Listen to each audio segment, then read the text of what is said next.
Hey, everybody. Everybody, make your way to the back. We're going to get started. Sorry for the delay. Thank you for bearing with us, but we're going to get started now. We're going to get started now. It's been a pretty crazy week. I just want to start off by saying tensions are high to begin with. This is a place to have a sophisticated, mature conversation about issues that people feel very strongly about. So everybody behave, I suppose. I don't think that we're going to get into policy issues too deeply. We're going to talk more about the process and what to expect over the home stretch here. We're 1 week away from elections, so everybody just kick back, relax, have a very good time. We have a fantastic panel tonight. We have Regulatory Jason, Zack Shapiro, Frank Corva, and Mason from Stand With Crypto. I don't know where Mason is, but he'll make his way back shortly. But welcome to PubKey. Tip your bartenders, enjoy the food, courtesy of Stand With Crypto. And this is a tavern chat. So if you have a question, if somebody uses a term of art or a technical term specific to the Bitcoin ecosystem, or something more in the regulatory realm, legal speak or anything like that, raise your hand, interrupt, say, you know, what are you talking about? Or if you have a question, feel free to interrupt and lob that question in. It's supposed to be a tavern chat, so let's keep it that way. Thank you so much for coming, and please welcome to the stage Zack, Frank, Jason, and Mason. There we go. There we go. I'll sit on the edge.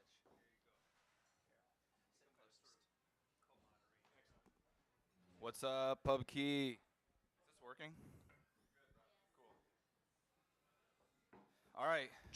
Well, I guess, so I'll kick it off. I'm moderating. I got questions in my phone that I will ask these giga-brain gentlemen up here. But thank you all for coming. My name is Mason. I am the community director for Stand With Crypto. If you guys aren't familiar with Stand With Crypto, we are a nonprofit that has the goal of mobilizing the crypto voter, which is what we believe, and I think what a lot of people would agree, is a new and very important constituency and voting block. And this election, we're very focused on making sure that everybody that owns crypto, cares about crypto, goes out and votes for pro-crypto candidates. And then once we're through this election, our job is to make sure that we get regulatory clarity into law. What's up?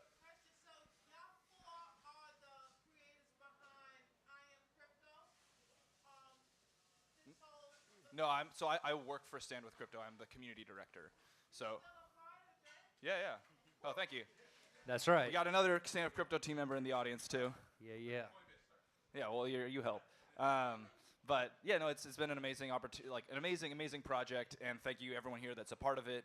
And we are already winning, as I'm sure we'll get into. But I'll let you guys. How about you guys introduce yourselves? Let's do that. Sure, I'm Jason Brett, former FDIC examiner during the global financial crisis in Washington, D.C. from 2008, 2011. And then in 2016 turned into Bitcoin. And so my banking regulatory experience focused on this ecosystem, worked at the Chamber of Digital Commerce for a year. And then since then I've been doing lobbying and policy work in Washington, D.C. really since 2016 for this ecosystem, and specifically focused on like the rights of Bitcoiners and how Bitcoin translates into policy and law.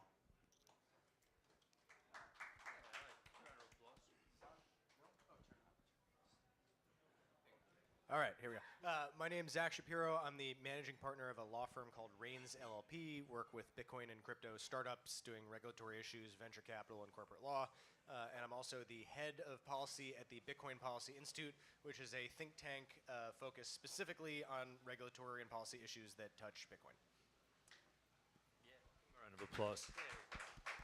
Some enthusiasm. My name is Frank Corva. I'm the business and political correspondent for Bitcoin Magazine, and I also contribute to Forbes. And I was out on a few dates covering the Stand With Crypto tour out in Arizona, Nevada, and Pennsylvania. Awesome. So we got some star-studded individuals up here, lots of experience, lots of expertise. So we can start with, I guess, the policy topics. Like I showed you guys the list. Do you want us to do that, or do you want to talk about election first? We go into the election. Let's People get probably- that over election with, night. right? I Elections think on we all everyone's want to get that mind over here. with. Who's going to win? Okay, cool. So what is at stake in the federal election from you guys' perspective? So there's obviously top line, presidential, but there's all types of elections up and down the ballot. So what do you see as the important things that are on the table right now? So I always say this is a really interesting moment in the history of Bitcoin and crypto with this election. So in 2019, people might remember Facebook and came out with this concept of this like global coin called Libra, and that really got the attention of people in Congress. And then in about 2021, there was the first serious law that came into like a must-pass piece of legislation that basically had to do with how do we pay our taxes when we're trading crypto on an exchange like Coinbase. And that got everyone's attention beyond just the people in Congress, but like the lobbyists and everyone really within the DC area, right? And in DC, we always talk about being like in the Beltway. Outside of the Beltway is really this election. So 2024 represents to me the coming out of the crypto voter. And if you look at a lot of the polls that have been done, the most interesting statistic to me about this election is that people want their representatives or people running for office to have an opinion about Bitcoin and crypto. That's the biggest theme that I can say is really for me what is at stake, because we are about to turn into, 2024. I've been working at this since 2016, and we're trying to get the right kind of regulations to work this space because there's been a lot of bad issues. And you'll hear about that from my fellow panelists, like with Tornado Cash and Samurai Wallet, things that affect us as to what you can use to just simply buy Bitcoin with. You've seen the exchanges really beat up, like Coinbase and others. And the question is, like, what kind of future do we want? So what's most exciting is with this election is we're probably going to have one of the most friendly, quote-unquote, Bitcoin or crypto congresses ever. People who are really influenced by that. And that has a lot to do with the money that's being put forth by these PACs or political action committees that are helping to influence the election. So we're going to see probably in Congress people who are really fluent in like what the people in this room understand. Now when it comes to this election, on the presidential side, there's a lot at stake. And we were talking about it earlier about like a pregnancy. We're like 8 months through the pregnancy. We're about to figure out like, you know, who's going to be born. We know a baby's going to be born. We just don't know if it's going to be a boy with orange hair or a girl with dark hair. We just don't know what's going to happen. But we want to understand what that's going to mean. And for the first time, there's pressure on these candidates, right, to actually understand what this is all about and what their policy is going to be. And that's huge. You had the former President Trump here in this bar. I mean, so that shows you how there's connections with the top of the electorate in terms of understanding what the day-to-day issues are for people facing Bitcoin and crypto.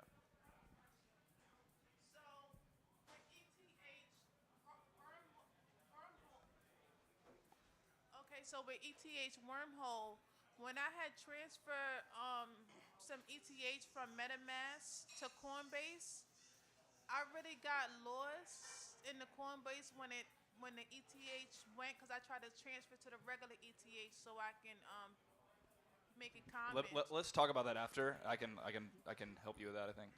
Bridging from Solana is always It's bridging from Solana, yeah. So from my perspective, two important policy issues clearly at stake in this election. I'm sure we'll talk about both in more detail, but let me very briefly describe each, trying to use as little technical jargon as possible. The first is what ability will ordinary, non-accredited, retail, average Americans, what access will they have to early stage token projects? People who want to release a token that functions as a product or service on a particular protocol, a token that allows you control or ownership of a decentralized exchange, a token that represents membership in a club. What access will ordinary people who do not have a $1 million higher net worth, excluding their primary home, will they be able to access these products? The other big question is, will companies be able to run permissionless peer-to-peer software that allows people to either trade with each other, to preserve privacy for their digital assets, transact directly, exchange, all of these things are they going to be allowed to do that on a peer-to-peer basis using code, or is the government going to treat that code as if it were a company that needs to be regulated like a bank, like a remittance business, like money transmitter? Yeah. So I think, yeah, that's my biggest concern as well. I think my biggest concern is, yeah, whether or not we'll be able to essentially have self-hosted wallets, or whether everything will essentially be considered a money transmitter. I'm hopeful that that will be the case. I know that the Harris campaign hasn't come out and said anything specific about that. With Trump, if that's the case, I do think that there's a good chance of that continuing to be the case, where you're still allowed to have them. I like the fact that RFK is on his side now, and someone who spoke very specifically to this idea in the 2023 Bitcoin conference. But yeah, I think that's, Bitcoin was intended to be used as peer-to-peer cash, not with no intermediary, so having to sort of register that with someone or have that be permissioned, it seems like it defeats the purpose in some ways. And is effectively a ban. And then one other thing, I mean, when you think about this election, it's not just Trump and Harris. The makeup of the Senate and the House really matters, because for some of these issues, especially the securities law question, the fix is not going to be just at least staffing at the SEC or decisions by the president. It's going to be what regulatory framework gets passed, and the down ballot races absolutely matter for that.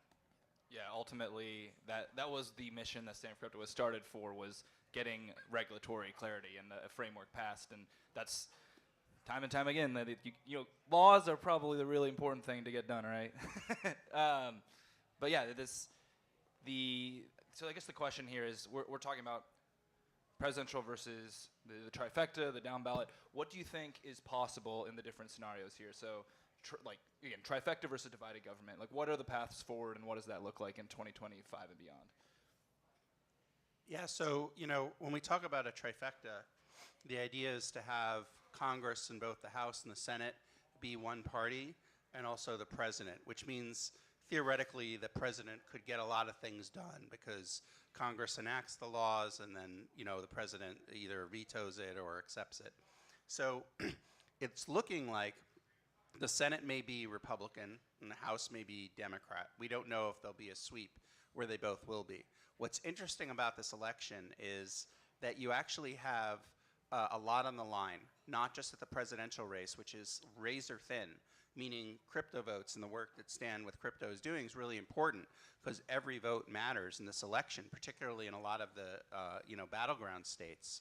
But what you also have is in Congress a very thin number of seats that could make either Hakeem Jeffries and the Democrats be control of the House of Representatives, or have the Republicans maintain their control. Now, crypto has spent a lot of money on this campaign. You've probably heard about it. We're actually, as an industry, has spent more money than any industry on this presidential campaign. That's really significant. But what you have to ask yourself is, what are the potential outcomes in terms of what if you have a divided government, like a House of Representatives that's a Democrat and a Senate that's a Republican, and let's say Trump is in the presidency and it's not the trifecta? What kind of tensions are you going to see? Is it going to be partisan as an issue? Are some of the Democrats maybe going to look to how close the election was and possibly be upset at crypto? But I think what's more important is that we as a group, and a Stand with Crypto, not to task you with issues after the election, but to think about the idea of how do we keep this all to be bipartisan? Because at the end of the day, I think maybe what we all agree on up here is the fact that this is not a Republican or a Democratic issue. This is an American issue. This has to do with the right to hold Bitcoin, right? The right to trade it, the right to use it here in PubKey. There's a lot of questions, right, about when we talk about money transmitter that you might see with onerous regulations without certain laws that might need to be put in place to protect a place like PubKey, so you can just come and spend a little Bitcoin to buy some beer and a hot dog and not have to necessarily be considered a money transmitter or even share your name. So there's a lot on the line in terms of that aspect of things. Or Zeus, the person who does the infrastructure here. Evan, Right, exactly, that could be a yeah. money transmitter, But I would say, and to maybe put like a positive spin on this, so we have the Lummis-Gillibrand bill, which the details of which you can probably speak to better than I can, but then you would have, what is it called, de minimis, where you could spend, I think, under $2,000 worth of Bitcoin, and that wouldn't be anything where you'd have to report a capital gains or something. So I think another thing to sort of think about is the way that I think a lot of times in the media this gets, at least this election, it's getting billed as like an all or nothing thing. Like Trump is the pro-Bitcoin / crypto candidate, and Harris is against it, though she's vaguely said some pro-innovation around crypto things. I don't think it's that divided, or as divided as it seems. And I think to your point, it's really important to think there are people on both sides of the aisle that very much do believe this should be a nonpartisan issue and are working for that to be the case.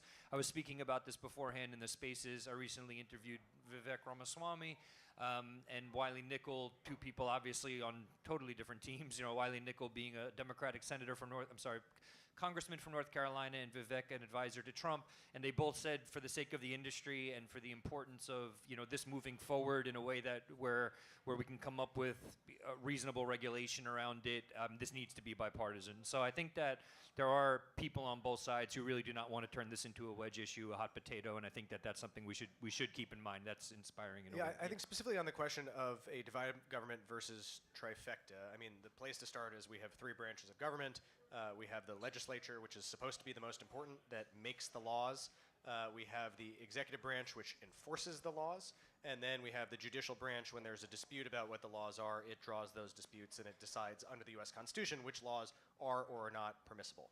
Over time, since World War II, the executive branch, through what's called the administrative state or the agencies, has taken on a lot of the role that traditionally belonged to the legislative branch, right? So Congress will pass a law, it'll be hundreds of pages, but still it can't cover all of the edge cases. Congress is not, despite their great staffers, but they're not an expert on all of the areas they legislate, and so they've outsourced a lot of what do the laws actually mean to the executive branch agencies that create regulations that basically flesh out some of the laws. So all this to say, the White House matters for a ton. It really matters for two branches of government. The president gets to appoint federal judges. The courts are going to be an increasingly important battlefield for crypto over the next probably couple decades. And then the administrative agencies. In the crypto space, you hear the term regulation by enforcement a lot. And what that means is rather than the executive branch agencies providing clear guidance about, for example, what the SEC thinks is or is not a security in the crypto space, we think these types of NFTs are securities, these types are not. Instead of doing that, it just brings cases, right? And it lets the courts decide. And so another thing you would get just by winning the White House is to be able to staff up the agencies, potentially with people who are not going to enact the same regulation by enforcement. I'm actually optimistic that either a Harris or a Trump administration would be better on that front than the current Biden administration.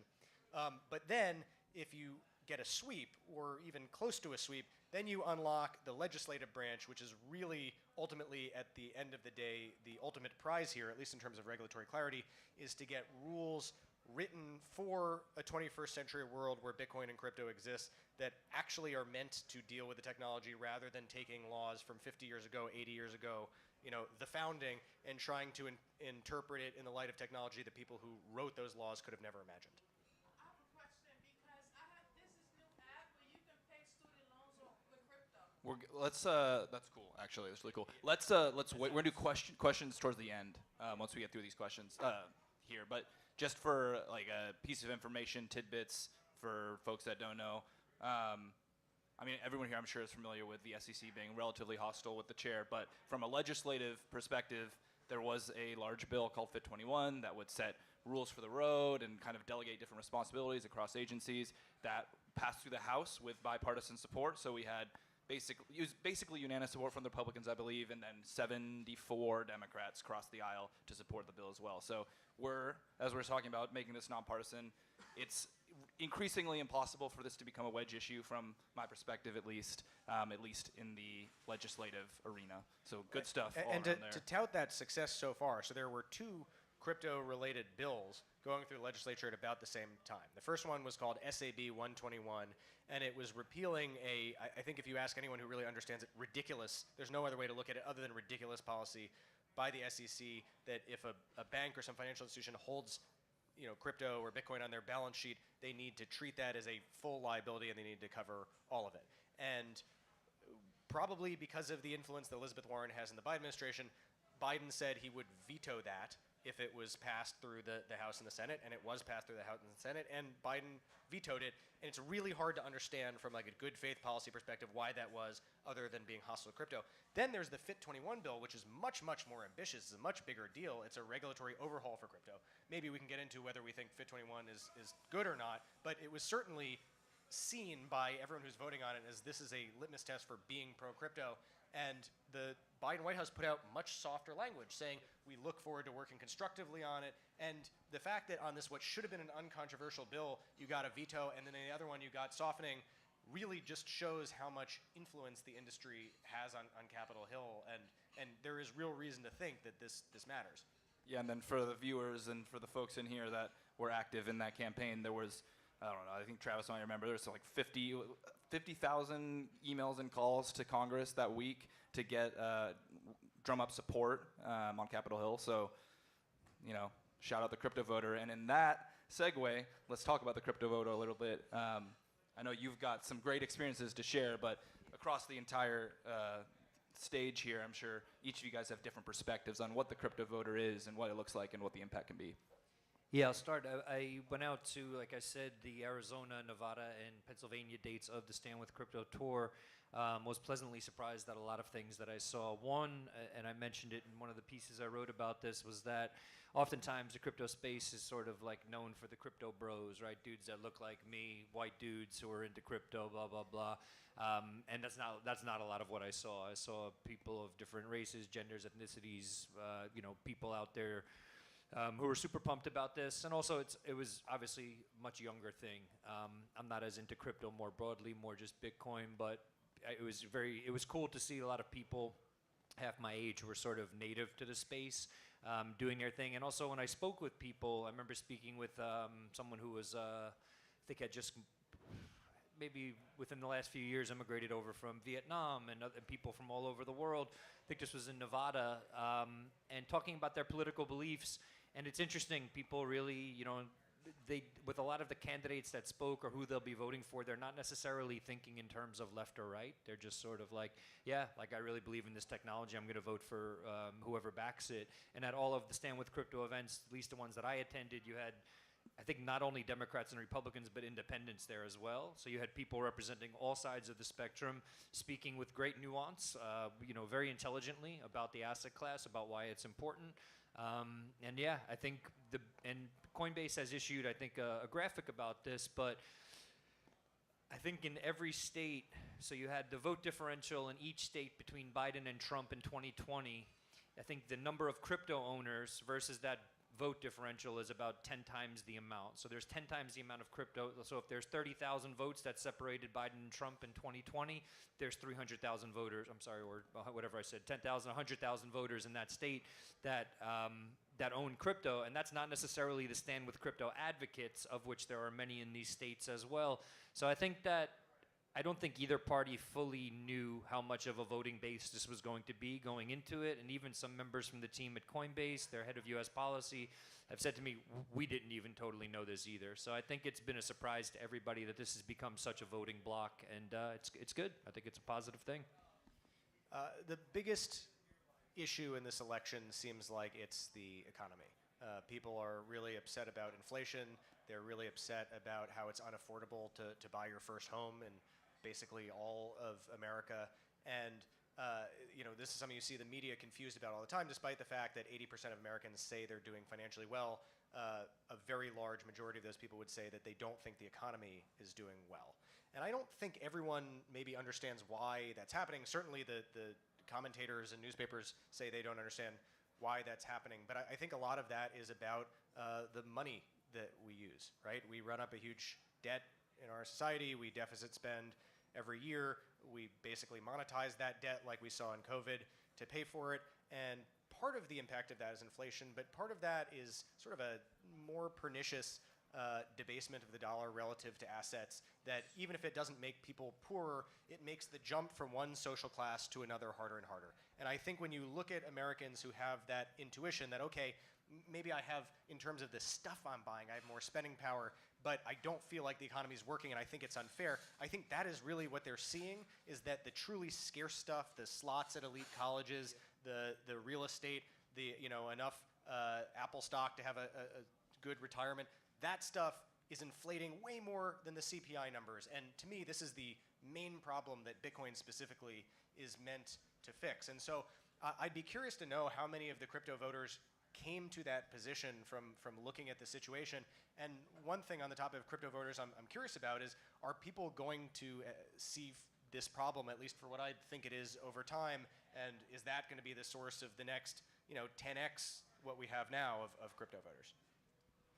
You know, really has never been so much at stake in this election for crypto. So when you think about it, a lot of people in Washington, D.C. will tell you that the only people that are using Bitcoin are terrorists, money launderers, people who are, proliferating nuclear weapons. So basically, if you're trying to get like nuclear weapons to be fired off in North Korea, or you're trying to like launder money to do drugs, or you're trying to start some terrorist operation, that's the only reason that you'd be using Bitcoin. So we really need to just kick this whole industry offshore. It might as well exist in other countries, but it shouldn't exist here in the United States. So like full stop, there's this concept of the crypto voter, where what you're voting for are people who are now educated and understand this space, understand that's not what people are actually doing, and getting people in office to fight that narrative and to explain that it really is important for people here in the US. People want to own Bitcoin. People want to own other cryptos and be able to do that, and they should be able to. So you sort of have to start with there from the crypto voter as to what you want. And then you have to just think about like common sense political issues. So like people that own Bitcoin here, one of the things that's come up in this campaign is the unrealized tax, unrealized gains. So like raise your hand if you want to sell your Bitcoin to pay your unrealized gains on your Bitcoin, right? No, Who wants to do that? Yeah. So like basic tax things, Frank mentioned the $200 de minimis, right? So you can just buy a beer here at PubKey and not have to deal with whatever the tax consequences of that, because the IRS considers it property. Yeah. De minimis? Sorry, de minimis is, well, go ahead. Small enough that we don't count it. So So that's what the term de minimis means. So, but in the context of the IRS, it's like if you spend under $600 worth of Bitcoin on something, we're going to consider that small enough that we don't count it for calculating your capital gains, and so you don't need to keep track of every stick of gum you buy with Bitcoin to report it to the IRS there. And that's not yet the policy of the IRS. The IRS would have you say if you sent 5 or 10 sats to somebody, you have to figure out the cost gain on that. So the idea, currently. Every time you spend Right. Now, if you're interested in Bitcoin and spending Bitcoin, there's a great app called Strike, which allows you to use the Bitcoin Lightning Network to spend denominated in dollars, and that sidesteps this problem. But if you're actually spending real crypto other than stable coins or other than using something like Strike, you're technically incurring a reportable capital gain every time, or capital loss. I was about to say, are you can't doing use this to Strike sort in of New York. Yeah. troll us a little bit? Now, we're in New York, one of the 2 states where we can use Strike. Is that what's... And then we can talk about the bit license and all that. I was going to Exactly. actually Let's say, shift so why don't there. we just transfer over into the bit license? Yeah, go ahead. Yeah, I'm not in New York, so you Does- guys have a lot of passion here. I'd like to learn too. I've so break written it down. multiple articles about this with great vitriol. Does anyone know what is the bit license? Does anybody know what this is? Yeah. New York regulators attempt regulating crypto because they think that New York is the financial capital of the U.S. Right. That's the generous interpretation. Yeah, I was going to say You it's could quite also see kind it of as a you. one-man jobs program for its own author. There you go. Yeah, so the bit license, I think it's called the Virtual Asset I forget what the actual title is. The bit license is a slang term. Well, not a slang term, but It's analogous to VASP. Yeah. VASP, exactly. So it's a license that makes it quite difficult from a paperwork, from a financial perspective, to get a startup off the ground in New York. So you have great Bitcoin companies and crypto companies like everything from River to Strike to Kraken that we can't use here in New Square York. can't do Lightning. Square can't use Block. Lightning, correct. So there's this creates a lot of issues. I've heard one decent argument about this, and I'll say it just to be fair. I spoke with New York Assemblyman Clyde Vanell at the DNC this year, and he's like, well, nobody got hurt from the FTX issue. You couldn't use FTX. I'm like, okay, that's fair, but also nobody can use all these other properly regulated products like River, Strike, all these other things that would be great if we could use here in New York. So New York did this, it seemed like, to sort of throw their weight around. In my own opinion, it's sort of to protect the old financial guard. That's my thing. I've put that into print on many occasions. Yeah, I'll pass it over from there. But yeah, it's a license that makes it quite difficult for businesses and startups crypto startups to get their feet in the ground here in New York. Yeah, I think it's, if you look back to 2015, I think when the bit license came out, and there were reactions from Jesse Powell, Kraken, and others, really with a lot of vitriol toward New York. It was very unfriendly in that there's still people today trying to get a bit license just to operate in New York. That's The the $10,000 question. Right? I think like Clyde Vanell has been a real champion for this space. You need more people like that at the New York state level. in lobbying efforts, and maybe that's something that Stand with Crypto can help on a state-by-state basis. And it's really important too of figuring out a way to modify this, or just from the way it's run, to actually give businesses an opportunity to actually get a bit license. And that's, I think, the pain point. That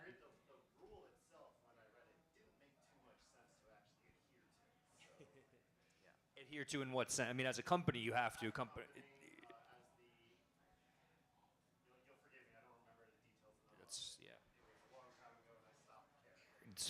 That's fair. I think with Clyde's approach, what he said at least is they've hired more people to go through applications more quickly. He didn't get into the specifics of what it still costs or what the amount of paperwork is, and that can be cumbersome for a startup that's only working with a certain amount of capital. So that have bit licenses, that's a really good question, actually. I mean, you have Bitstamp, Coinbase, Gemini, Block. I'm probably missing a few. 12 sounds almost generous, to be honest. But yeah. Only big players. Big Yeah, only big players. And what's really interesting about this, if we look at the federal level, something interesting just happened with the Bank of New York. So we talked about SAB 121. Bank of New York got an exception to what the SEC is requiring them to do, meaning Bank of New York, Alexander Hamilton, oldest bank, largest custodial bank in the universe, is now going to be able to start custodying Bitcoin without this onerous concept of SAB 21 and having it on the balance sheet. The other interesting aspect about that is Bank of New York is a state, has a state charter, so it's a state bank here in New York. So a lot of people are now asking is Bank of New York going to even need to apply to a BIT license, or can they ask the Federal Reserve to just exempt them from that process because the Federal Reserve might come in? So there's a lot of, when you think about the BIT license, there's then the pressures of what do we have at the federal level. I think from one perspective or not, whether you're sort of on the states' rights things or the federal things, the really positive thing about something like FIT 21 is it establishes a federal framework, so you don't have this disparity of state-by-state issues. And a lot of people get concerned about the preemption, but if we get the right kind of law at the federal level, some of these things can be smoothed out. Now, New York will probably fight that. They'll want to keep the BIT license, but it is something probably that's overdue.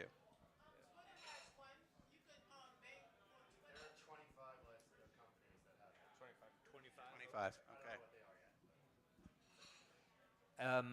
I'm curious too. Something came to mind as you were saying that. So there was that exemption that was made. I think Caitlin Long spoke up about that because she wasn't Custodia. The bank that she started was not allowed to custody Bitcoin. So I think that as we move forward, it would also be really nice. And I don't know who would have control. The Federal Reserve is kind of a weird entity. Technically, it's kind of a private entity. It's also a public entity in other regards. It's kind of a strange thing. But there's been unfair treatment, unfair policy that's come out of the Fed as well. And I don't know what sort of power whoever controls the executive branch will have at that point. The OCC and the SEC are the really important. Got it. I think the nice thing about this discussion is it shows you how valuable crypto is and Bitcoin is. If you think about the largest banks in the world, things you're seeing like in BlackRock and others, and here in New York, which is the financial capital of the world. So it kind of makes sense that there was this huge regulatory mode at the state level placed in New York by the incumbents because they realized the promise of crypto, the promise of Bitcoin. I said this back in 2016 or 2017, that people that are in this space are still early. I mean, what are we at the all-time high yet? Is it, 75,000 yet? I don't know. We're on stage. But, we're seeing the price go up and up and up. But you're still early. You're still seeing the major financial companies still haven't fully gone in to Bitcoin and crypto. And I think that's a lot of what this election is going to be at, both at the federal and the state level, is seeing how we open things up to businesses. Yeah.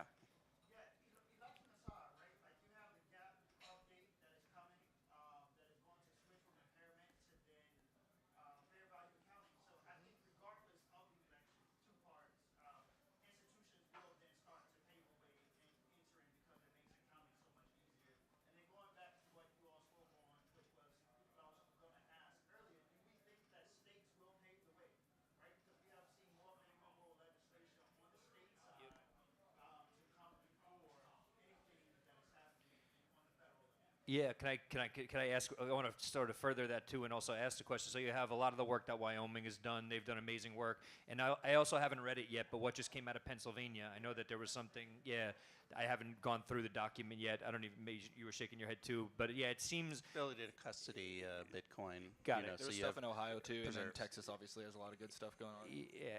So yeah, I mean, I would say hopefully. I don't have a good answer to that, but yes, I do hope that states get to lead the charge and we get to take the best of what the best states do with this stuff. But that doesn't the SEC can still come down and hit you. Yeah, the Understood. hard part is federal preemption, right? Federal law trumps state law. Yeah. Yeah. To reiterate what Daniel just said, so there's been a moratorium on mining Bitcoin in New York State with a caveat if you're not using renewable energy. I believe it's 100% renewable energy. So there are some mining facilities in the very northern part of New York. I think it's Griffin has a facility on the water all the way up on the border of Canada. I don't even know of other ones, to be honest. But we've had a moratorium on mining in New York for the last 2 years, and that's supposed to be lifted in a month. I didn't know we were that close to it. Okay, the 20. Wow. Okay. You're excited to mine. Yeah, he's ready. He's got his operation, and yeah. So yeah, New York, beyond having the bit license, has made it difficult for miners to exist here, which I think has been disappointing. We have a lot of Alcoa plants, smelting plants, in a lot of these post-industrial towns and cities in the northern part of New York that we could be doing Bitcoin mining with, that could bring jobs back to neighborhoods and revitalize towns, but we have not been able to do that because of this moratorium. I've met with some people in the government. I spoke with the 2 senators from Tennessee at Bitcoin Nashville this year. They had some interesting words for Kathy Hochul, who is our governor here in New York. I'm quite disappointed. In my opinion, it seems like an education thing. It seems that she doesn't totally understand what sort of value they could create, and I think it's also the education around Bitcoin mining and the amount of pollutants that it creates, and maybe being a bit overblown. Again, we had, yeah. I think generative AI will be super helpful here because people will be used to using a ton of compute and a ton of energy, and it won't seem as crazy. Oh, sorry. Yeah, I think that may be helpful there. And notwithstanding the terrible state policy, you can go across the river in Williamsburg and visit a spa that is heated by Bitcoin miners. So what is that called again? There's 2 of them. There's I don't remember the name. Bathhouse. Yeah, there's 2 locations. So if you want to go to a spa and know that you're supporting the hash rate, bathhouse. Look, I think there are going to be challenges in every state. Sorry, let me real quick. Is like New York hasn't yet decided to pass a basic bill that would create a working group to talk about what kind of regulation we should have for Bitcoin and cryptocurrency. So think about that. Like they haven't even decided to approve. People, experts in the industry, just get together and say what kind of regulations we need. So if you look at the bit license, at this, at that, New York is kind of unfortunately behind the curve. It's just not business friendly. New York has a tendency to do that sometimes. There might be a lot of reasons why, but this is an example, I think, of where you have a state that's falling behind, where you have Wyoming and others that see maybe they could leapfrog them. Yeah. What are the dynamics if we were to pass like a FIT21 like bill at a federal level? Is there any hope for it overriding the bit license, or is the expectation that bit license will? Yeah, it's a great question. Yeah, so in the FIT21, the CFTC, if let's say Coinbase or Gemini were to register with them, the CFTC would have exclusive jurisdiction over the concept of spot trading. Right now, there's no regulation over spot trading, meaning if we trade Bitcoin back and forth, whether it's peer-to-peer or over an exchange, there's no regulations on that right now. And so what FIT21 would do is it would create a federal regulator, the CFTC, to regulate Bitcoin as a commodity, and to do so in a way where no state could overrule how that's done. So it wouldn't necessarily affect everything on the bit license, but at least in terms of Bitcoin, it would. And there are significant downsides to that too. I am not in support of FIT21 largely for this reason. I don't think that it is good for us to have the CFTC have much more authority over spot markets. We've seen the CFTC take really hard lines. I mean, look, if you're launching a token, especially a VC-backed token, you'd rather the CFTC be your regulator because you can legally do it that way, where it's very hard to legally launch a token that's a security. If you're an exchange, you'd rather it be the CFTC regulating you than the SEC, because it's very hard to know whether you need to be regulated as a securities exchange, and can you do on-chain stuff where the on-chain trading is not a regulated securities exchange. In terms of the people building like real crypto tech, the CFTC has been pretty bad in a lot of cases. The most famous example is this thing called UkiDAO. So a DAO is a group of people that come together towards some common purpose, and they like vote on what they should do by using tokens that are governance tokens in the DAO. And maybe those tokens control a treasury, a pot of money that's like a big multi-signature wallet with crypto in it. Maybe they use a tool called Snapshot to tell the people who work for them what the token holders want to do. But it's a group of people, and it's meant to be permissionless. You can buy the DAO tokens on an exchange, including a decentralized exchange, and then you all come together and try and do whatever the DAO is meant to do. Being a lawyer in the space, when DAOs started to become a thing, we're like, what would it mean for you to sue a DAO, right? A DAO that really only lives on the blockchain. It's not like a company. This seems like a real problem. So people started creating legal structures around DAOs. There was an effort in Wyoming to create a DAO LLC. There's a new thing in Wyoming called a DONA. The DUNA. And so these are attempts to solve this problem. But the reason why we moved in this direction is because the scariest thing that can happen, we didn't think it was super likely, but conceivably, if you have a group of people working together and that unit of you gets sued and you've not set up a company like a corporation or LLC to limit liability, a judge will treat you as a general partnership. That's the default, meaning that everybody who's a part of that group is jointly and severally liable. So you can be, every person who's involved can be liable, and you can be liable for the whole thing. And that is what the SEC did in their case against UkiDAO. They said, okay, this case is the CFTC, sorry. It was all the token holders. Right now, they ended up walking this back, and they said, oh, we really mean the people who are in charge, but there's no legal distinction here. The token holders are individually responsible because we're going to treat this as a general partnership. That's a really aggressive step, and so giving that organization much more oversight over spot markets, I think, is a real cost. So I respectfully disagree in terms of the fact of there has to be some kind, to me, of what consumer protection, federal element to this space. And I think that's the way we avoid seeing another Sam Bankman-Fried or FTX come in. And you sort of see, well, we kind of know what Trump's going to look like, right? Because it's sort of the world liberty-fi, like, he's going to make crypto capital of the world. We know Harris has sort of come out and sort of put the idea, because the statistics all show young African-American men are the most users of this. So I think the positive thing that Harris said with that is that, and crypto's here to stay, so we need to come with some kind of regulatory framework. I think maybe you get that at a federal level. Where I will say that FIT 21 is problematic is, FIT 21 is problematic because it was created really out of the desperation of the fact that you have a maniac running the SEC named Gary Gensler. And he's been attacking this industry. He's been way beyond, talk about regulatory overreach. And so the FIT 21 is really an attempt, a desperate attempt to just slow down the fact that he is on a mission to sort of push this industry overseas. So I think maybe we might see in the next after this election, we might see FIT 21 with maybe some modifications.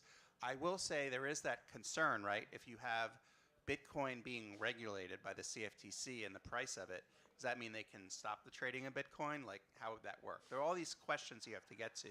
But the principles, to me, of FIT 21 is a very positive thing. I think we do need some sort of federal regulatory framework to help prevent, like, the SBFs and the others in the future. So as regards Bitcoin, I'm curious what consumer protection regulations would you want? Like, at least to give you what I'm thinking about, like, FTX to me wasn't a story about under-regulation of Bitcoin. They barely had any Bitcoin. That was just old school fraud, right? Like, and that's happened in all sorts of industries. And crypto, he can play League of Legends or whatever and have VCs give him hundreds of millions of dollars because of the bubble that was happening at the time.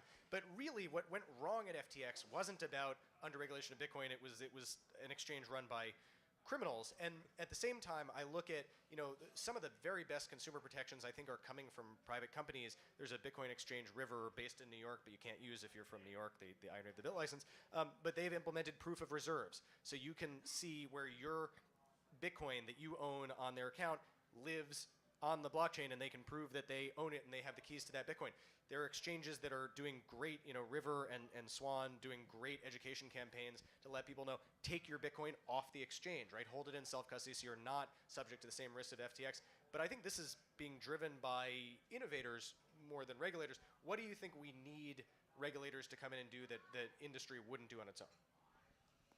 Yeah, no, I mean, that's a really good question, and I think it's what I would suggest is if there can be some sort of framework to help, and maybe this isn't needed, but some sort of framework where when people buy Bitcoin, they at least are educated on the concepts of what it is. In other words, if you see the price at 73,000, people start throwing tomatoes at me. Like, it's not a guarantee it's going to go up to 150, right?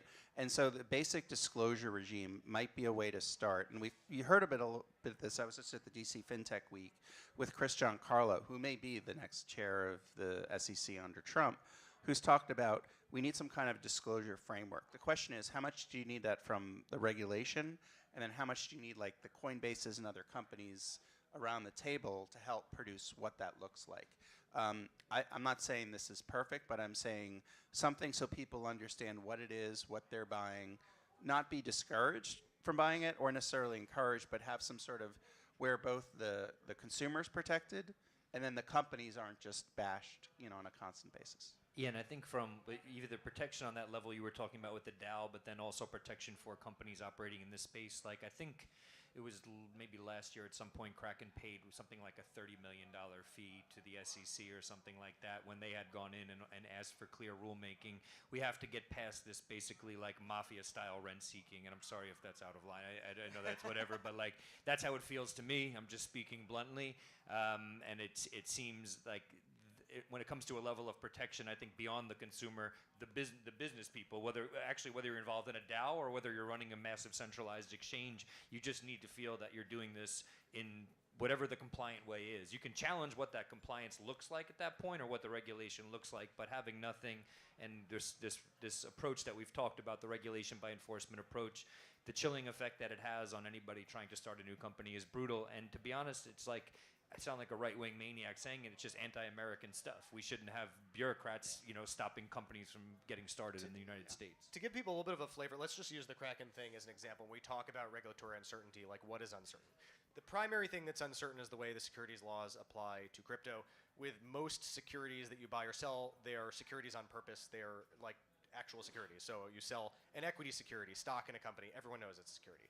You sell a debt security, a bond, everyone knows it's security. It's an obligation to pay a certain amount of money. If you're selling a option or a warrant, right, these are contractual securities. Everyone knows they're securities. They're designed to be securities. Then there is this fourth catch-all bucket called investment contracts that are meant to catch the offer and sale of things that are not themselves securities. There are cases about orange groves and whiskey casks and gold coins.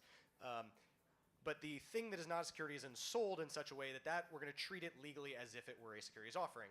And what is or is not an investment contract is governed by a Supreme Court case from 1946 that many of you probably heard about, SEC versus Howey, that came out with the Howey test that asks, are you investing money in a common enterprise with the expectation of profit based on the essential managerial efforts of particular others, which is really just questions about, when you're buying and selling something, are you buying it to use it like a good, or are you buying it as an investment? In which case, if it's an investment and it's an investment in someone else doing work for you, that's really kind of what a security is.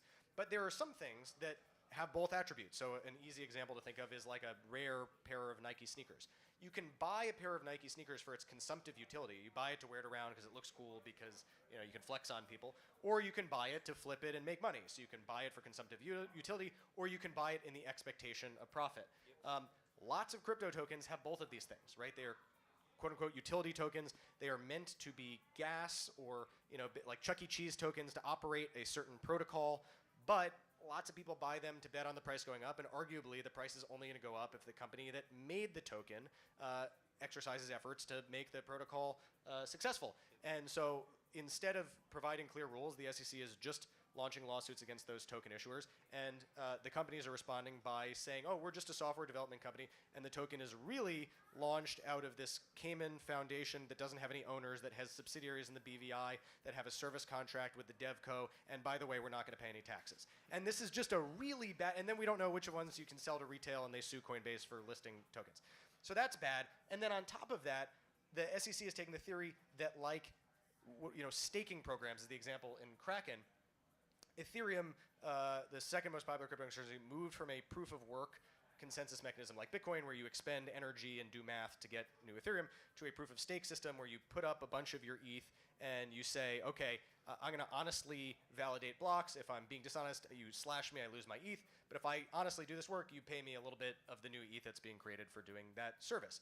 But you need a bunch of Ethereum. You need 32 Ether tokens to do this. That's well into the 6 figures, even at today's shitty ETH prices. And most people are not going to be able to do that. So there were services that popped up, some of them decentralized, some of them centralized, like the one at Kraken, where you could give smaller amounts than 32 Ethereum to them. They would do the staking for you, and they'd pass on some of the revenue. The SEC went to the Howey test and said, okay, Kraken, people are investing money by giving you ETH. It's a common enterprise because you're pooling that ETH and validating it. They're doing it to make money, right? That's the yield you get from staking. And you're reliant on Kraken's efforts to run this program. Therefore, not just a token we're talking about, your whole staking thing is a security. And my view is that completely misses the point. When you're staking ETH, you are providing a service, right? And you're getting paid for that service. It's not yield. You're not being paid for owning ETH for your investment. And then we can talk about, all right, what kind of efforts? Is it managerial efforts or merely administrative efforts? Kraken. But Kraken asked for, okay, we think like the Howey test requires us to do managerial or business efforts. You're allowed to just do administrative efforts and pass on the regular staking yield. Where do we fall on this? And the SEC said, we can't tell you, we're not your lawyer, and then turned around and sued them. It was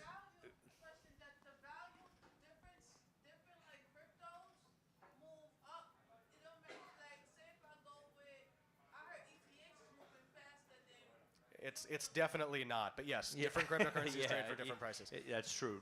Another thing that I think is worth mentioning, and I thought it was actually one of the most interesting and insightful rulings that I'd heard of in a long time, maybe the entirety of the time being in the space, and I never thought I would say the word Ripple in this bar, but I'm about to say it, so please hold your tomatoes to yourself. But I thought that the ruling that came out with it was the case in mid-2023. Judge Torres, Judge Torres. The idea depends on which market these tokens are sold. So if Ripple's being sold on a secondary market, I don't know, if they're being sold, so basically if they're being sold to VCs, okay, then maybe we can look at this as a security. But if someone's just buying this, who's to say that these people aren't using this thing buying it for its utility value?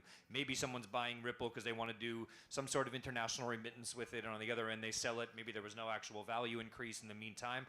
I thought that, as much as personally I'm mostly into Bitcoin, that was quite an insightful ruling, meaning that like the point of cryptocurrency is to be used to transfer value from one place to another, not necessarily to speculate on future worth. And I think, to me that just seemed like it was a fairly monumental ruling, Yeah, but I think going back to Zack's point, you have conflation that takes place, right? And even the fact that we're using Ripple instead of XRP, people just say Ethereum versus Ether, all of these things come Right. together.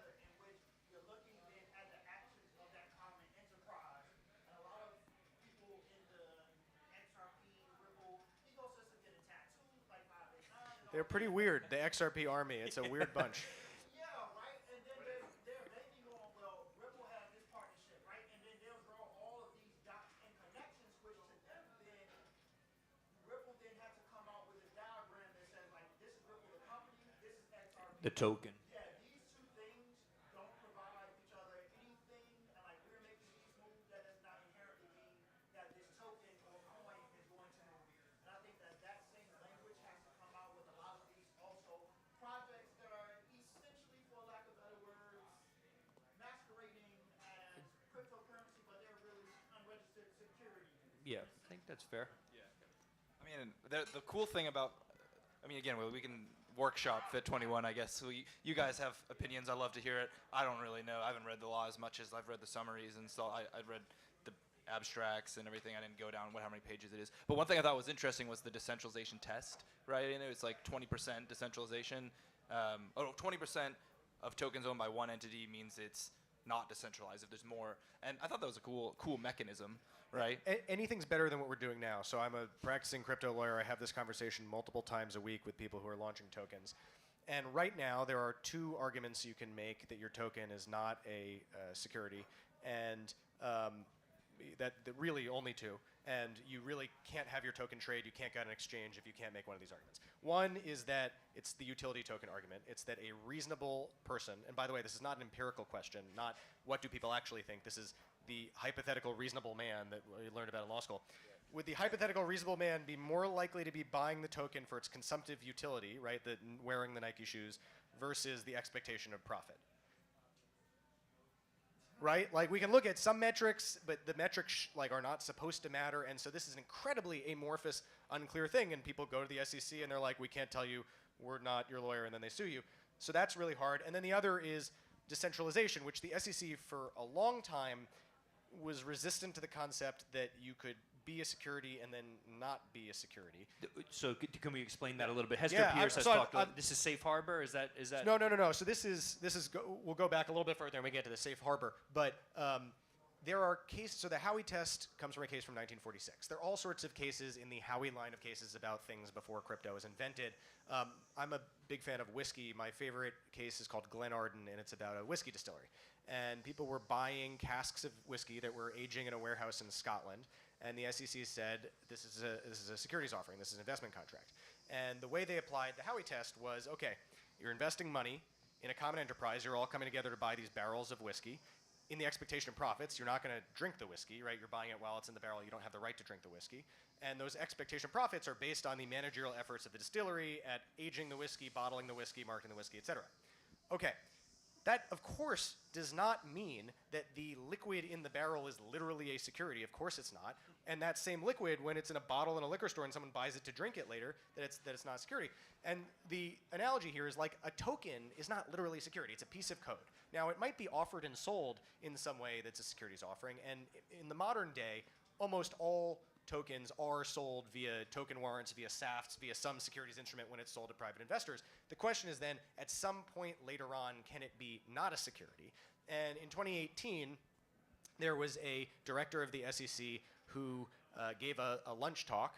It was now called the Hinman speech. The guy's name was Hinman, called When Howey Met Gary. And he said, listen, even if you start out as centralized, if you become decentralized over time, then the Howey test no longer makes you security. And the example he gave was Ethereum. He said, all right, at the time of the ICO for Ethereum, when it was being pre-sold before it existed to investors, absolutely it was a security. People were investing money in a common enterprise, and you needed the work of Vitalik and the Ethereum Foundation to make this worth anything.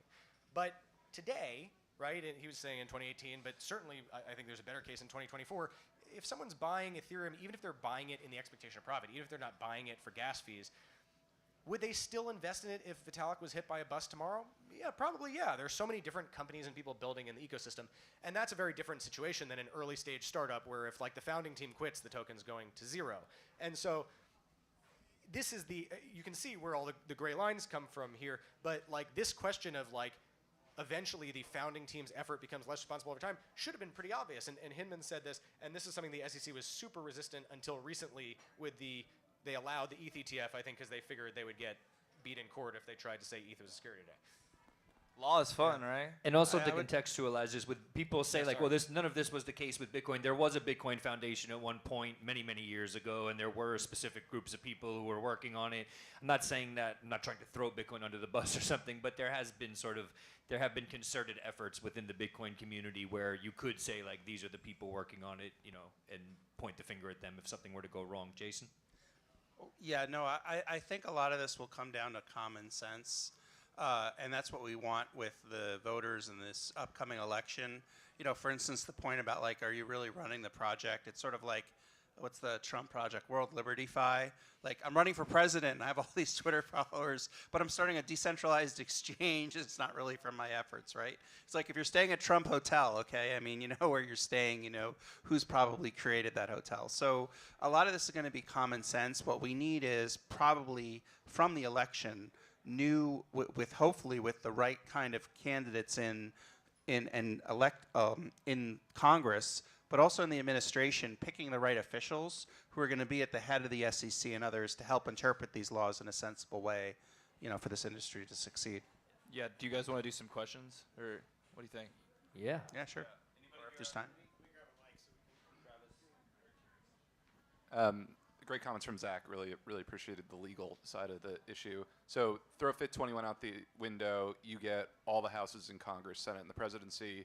What do you personally pass if you can wave your magic wand?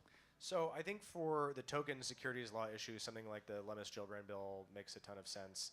I think if we had some objective metrics, look, it's hard because people will game these things, right? We've seen that with airdrop farming. People figure out a way to break whatever system you have. But some at least clear guidance from the SEC is this is what we're looking at in terms of decentralization. This is what we're looking at in terms of utility and the profile of something that we think is not a security. Even better, I guess, would be to say, all right, we're not going to apply the Howey test anymore. It's not going to be this subjective thing. We're just going to have a new regulatory framework. We're going to say crypto is not a security. It's this other thing. And like, here are the rules that make sense for crypto. So I think that would be like the ideal. So like a new agency in that case, or would it be? Maybe a new agency, maybe under one of the current agencies. Honestly, like if we change the securities laws enough, it wouldn't be a problem if crypto was a security. The real problem for crypto being a security, like the SEC, they say come in and register. There's no way to do that. That's not true. They say, oh, these companies don't want to do the securities law disclosures. Like, are you kidding? They would love to do the disclosures if they could do their thing. There are two problems with the securities laws as they exist now. Now, one is broadly true of securities, which is the role of accredited investors. If you're going to sell securities to accredited investors, you have to go public. You have to register with the SEC.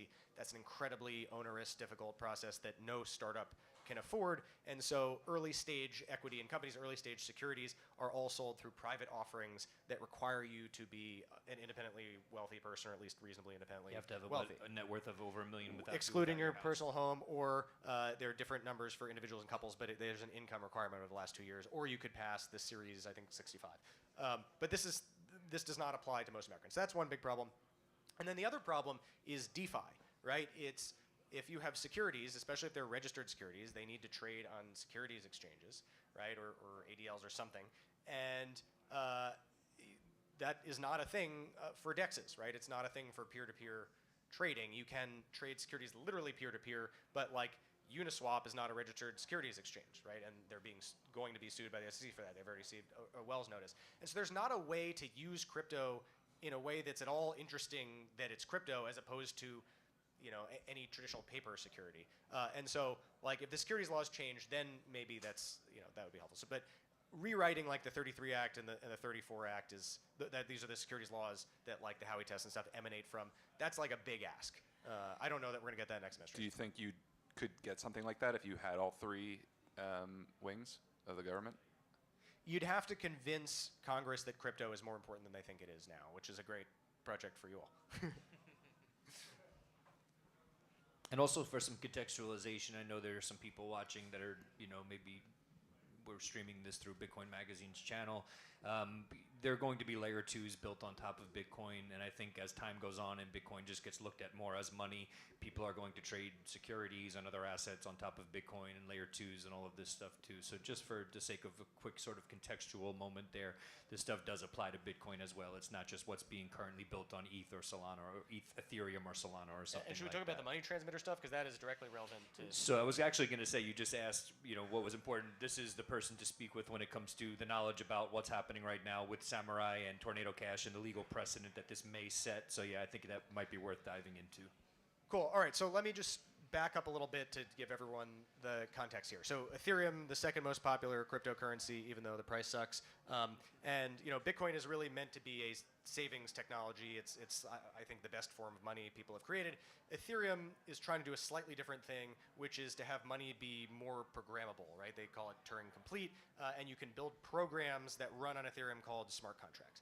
Now, Ethereum has two problems, one of which is similar to a problem that it shares with Bitcoin, which is that it's actually quite transparent what happens on the Ethereum blockchain. That's, in the case of both of these assets, you want to know how many exist. You want to make sure that the rules are not being changed and there's not undue inflation. And so you have to be able to see where everyone's funds are. But that's really bad for using ETH privately. The other problem with Ethereum is that it's slow and expensive compared to centralized networks. So to solve the privacy problem, there were a group of developers led by this guy, Roman Storm, who created a smart contract, this program that runs on Ethereum. And the way it works is you send some of your Ethereum to an address in that smart contract. I'm simplifying this a lot. It gives you back a secret set of numbers called a secret note.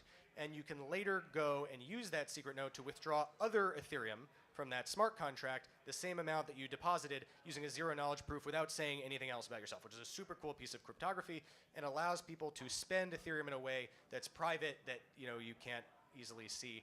And the founders of this tool called Tornado Cash burned the administrator keys. They provably destroyed their ability to change the smart contracts. They can't steal your funds. So this is just an autonomous piece of software running on the Ethereum blockchain that anyone can interact with without permission, and you can spend ETH privately. Okay.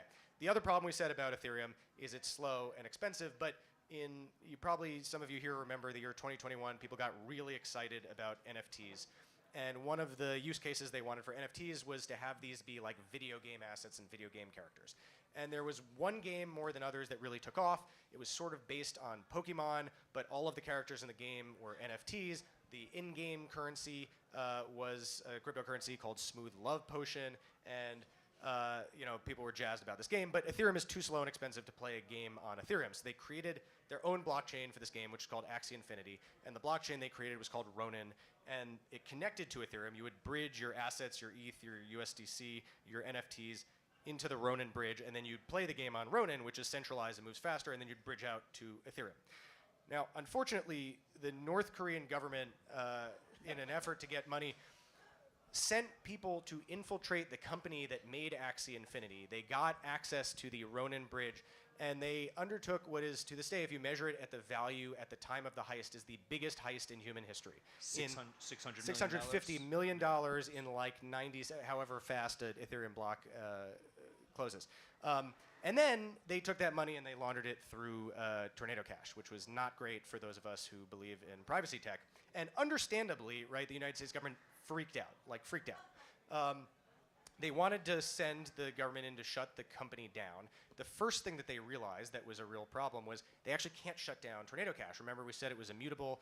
It's just a piece of code that lives on the internet. And so despite their best efforts, there's nothing they could do about the functionality of Tornado Cash. So the first thing they did was they sanctioned, under what's a part of the Treasury called OFAC, they sanctioned the Tornado Cash smart contract and said it is a federal crime to do business to engage with the smart contract. To engage with it all. And so, of course, being crypto, people immediately trolled and sent small amounts to like Jimmy Kimmel and stuff to everyone who had a public ETH wallet to show the absurdity of that. And that's being litigated, whether you can do that now, whether you can sanction code. But then the other thing is they arrested the developers. And they charged them with two crimes. One is money laundering, which in order to win, they'll have to show that these people intentionally help people launder funds.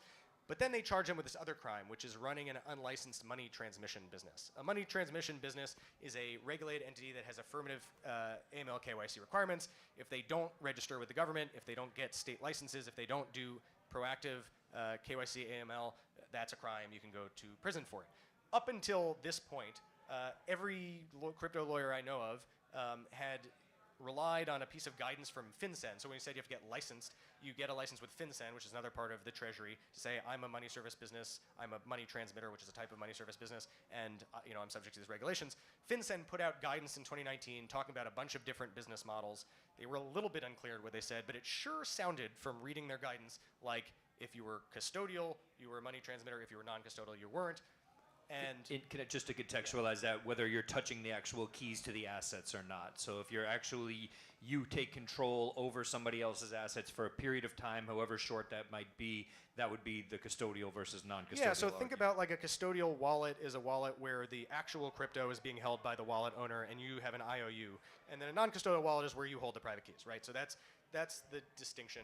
The Bank Secrecy Act and all of the FinCEN guidance says that, okay, a money transmitter is a company that accepts money on behalf of the public and then transmits that money, right? Which really sounds like you have control or custody over the money, because how can you accept something and then transmit it if you don't have it? However, the federal prosecutors in the Tornado Cash case, when they arrested the developers, they said, well, we're going to look at the whole Tornado Cash service. So there's the smart contracts, there's the front-end UI for Tornado Cash, which ran on these guys' servers in part. There's like a DAO that can't control the smart contracts directly, but whatever. This whole service is accepting and transmitting funds, which seemed like a potentially dangerous precedent, but maybe a weird one-off until April of this year. The federal government brought another federal criminal case against developers of a Bitcoin, what's called a CoinJoin tool called Samurai Wallet. And the way a CoinJoin works is there is no smart contract, there's no nothing. You send Bitcoin from one address you own to another address you own, but you do it at the same time as a bunch of different people and in the same amount. So when you're looking at the Bitcoin blockchain, a bunch of people sent 5% of a Bitcoin from one address to another, but because they're all the same amount and it's all at the same time, I don't know where it's going to and from. they charged the developers of that wallet that did that CoinJoin service with the same crime, being an unlicensed money transmission business. And in both it was conspiracy, right? Conspiracy to yeah. commit money laundering and conspiracy to do unlicensed. Yeah. Right.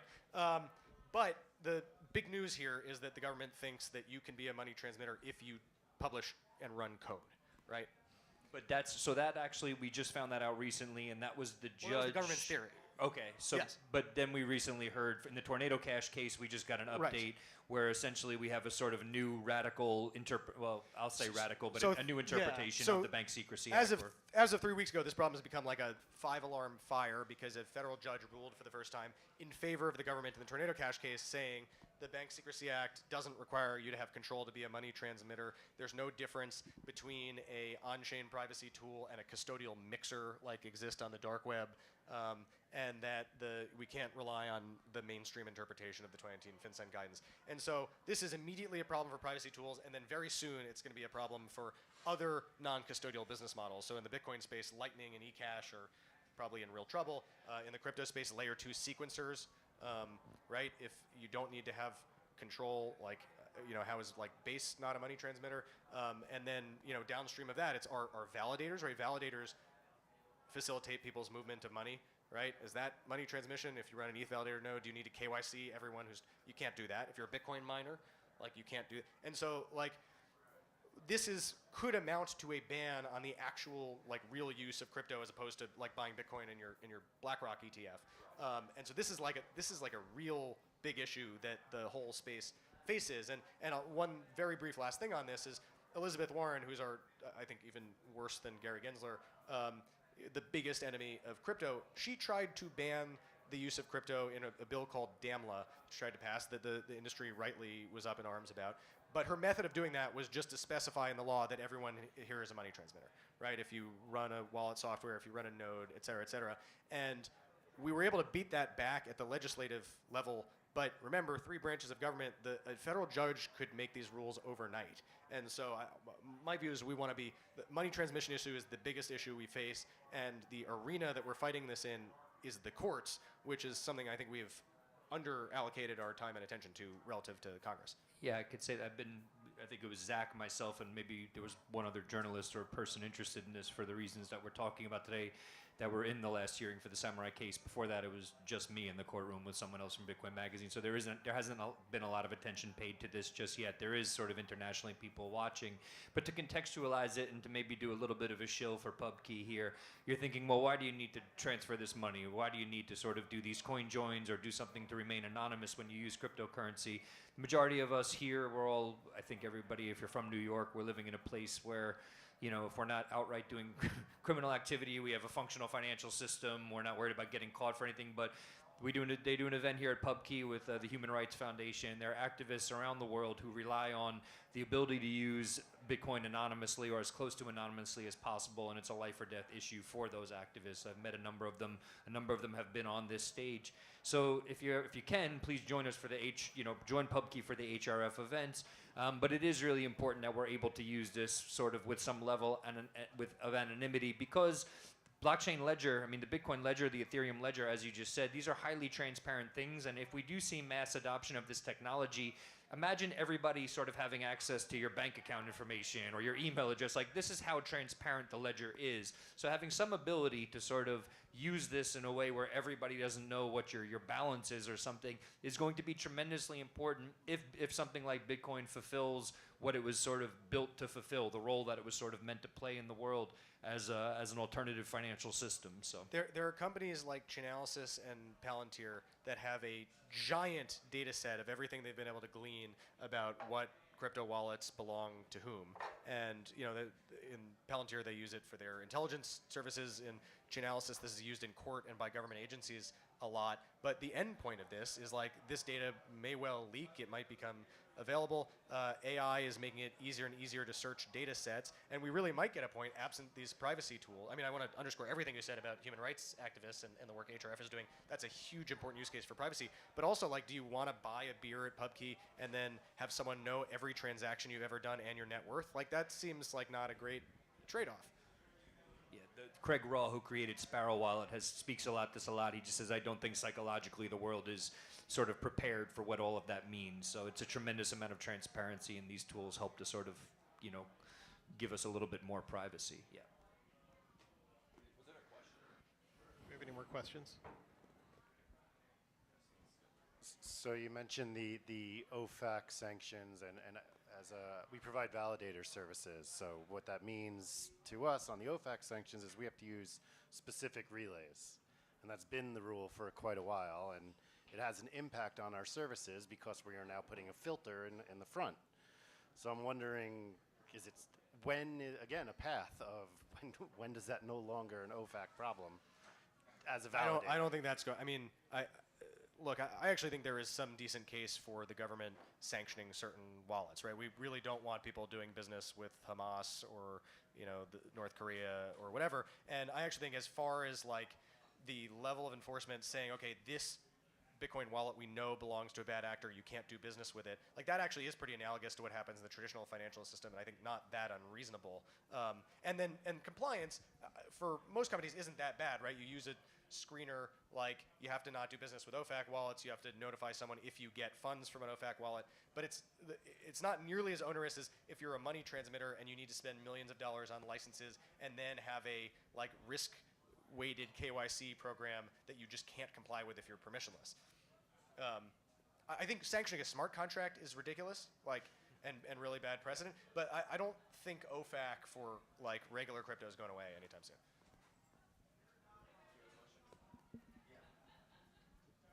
Regarding the BitLicense stuff, if you live in New York and don't have another address anywhere, is there any legal way to get on This is great. Custodial exchange? It depends what legal means. So if by not a crime, yeah, there are definitely ways. If you mean without breaking the terms of service for the companies or products you're using.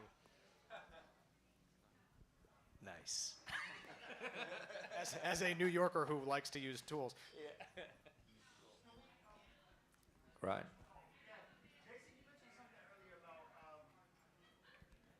You mentioned something earlier about like SBF and the things that happen, and I think unknowingly, I do support a disclosure, right? But at the same time, it is about the prominence, because how many people actually read through terms and services agreements and everything of that nature? Because if they did, then they would have known that Coinbase, Gemini, and others stated that if anything happens when you're lending or you are staking, that those assets are essentially theirs.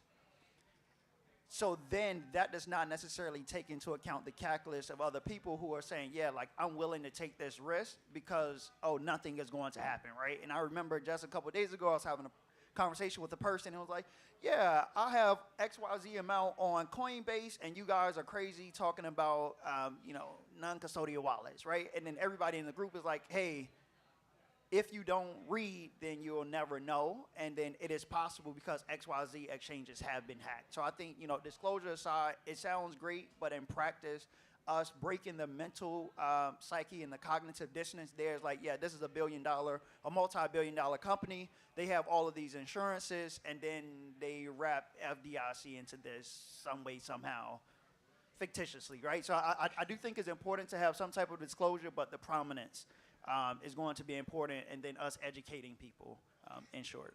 Yeah, I don't think anyone ever really reads through the terms of service if you're like on TikTok or whatever. But like, what I think is important, though, the reason I like the disclosure regime concept isn't just for the protection of the consumer, but so that we get some kind of rules and regulations that companies can follow too. Because right now what we don't have is the ability of a company to operate without getting a Wells notice from the SEC. And that's just it's an untenable situation. Any industry that would go through this would just say, well, it's not worth it. We're just going to go overseas. But what's good is there's enough people that care about crypto. So I'm not saying disclosure would be useful. I think like a lot of people in Bitcoin and crypto are very more discernible anyway, and need to really read, and you need to tell people coming into this space, you need to understand what you're buying. You need to, a buyer beware concept. But I just think once you start having disclosures, it's like speaking as an ex-regulator, once you're regulated, it means you've sort of arrived, okay? And whether that's a new regulator than the SEC or something like that, when I was at the FDIC and I would go regulate banks, first thing they would say to me when I get there is, Jason, it's great to see you here, but then it'll be nice to see you go in a week, that there aren't any problems. In other words, we're in business because you're showing up, but don't stay too long, don't, you know. So I think that's what I mean. I hate to use the word light touch regulation, but just something so that companies can't arbitrarily be like ping the way they are. It's fair, yep.